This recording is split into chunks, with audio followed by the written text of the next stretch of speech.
আসসালামু আলাইকুম। সম্মানিত মৎস্য চাষী ভাই ও বন্ধুরা, সকলকে জানাচ্ছি প্রাণ ঢালা অভিনন্দন। আজকে যে মাছ নিয়ে আলোচনা করব সেটি খুবই সবারই পরিচিত, কেননা এটি হলো কাতল মাছ, যা নিরালা কাতল মাছ। অবশ্যই মাছের সাইজগুলো দেখতে পাচ্ছেন আপনারা ভিডিও স্ক্রিনে। এগুলো হলো অর্থাৎ 3 ইঞ্চি সাইজের কাতল মাছ।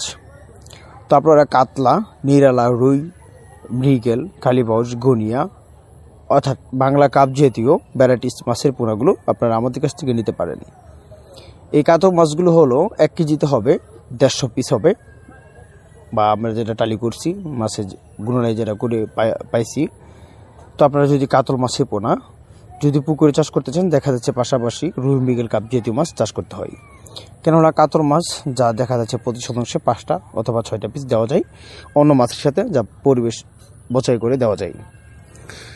আপনারা যদি রুই, কাতল, মৃগেল, কাপ জাতীয় মাছ যদি পুকুরে চাষ করেন, চাষির ক্ষেত্রে দেখা যাচ্ছে চাষিরা কী করে, প্রতি শতাংশে চাষ করে থাকে 150 অথবা 180টা বা 200 পিস, 250 পিস, এভাবে প্রতি শতাংশে কাপ জাতীয় মাছের পোনা চাষ করে থাকে। তো এখানে কাতল মাছের পাশাপাশি কিছু রুই, কিছু কার্ফু মিক্সভাবে রয়েছে, যা ওই দিকের সংখ্যা খুবই কম, কাতল মাছের সংখ্যাটা খুবই বেশি। তো আপনারা যদি 2 থেকে 3 ইঞ্চি বা তার থেকে ছোটো বা তার থেকে বড়, কেজিতে 8টা থেকে 10টা, কেজিতে 5টা থেকে 6টা, দেখা যাচ্ছে তার থেকে রেনু, কাপ জাতীয় মাছের রেনু, যেরকম রুই, মৃগেল, সিলভার, সকল ধরনের কাপ জাতীয় মাছের রেনু আপনারা আমাদের কাছ থেকে নিতে পারেন। আমাদের এখান থেকে সমগ্র বাংলাদেশের যে কোনো স্থানে আমরা সকল ধরনের মাছের পোনা, তার পাশাপাশি শিং, মাগুর, ক্যাটফিশ জাতীয়, বাংলা কাপ জাতীয়, থাই জাতীয় Pancras, monosex tilapia, hybrid tilapia যেটা বলে থাকি আমরা, ওইটা সকল ধরনের মাছের পোনা আপনারা আমাদের কাছ থেকে নিতে পারেন।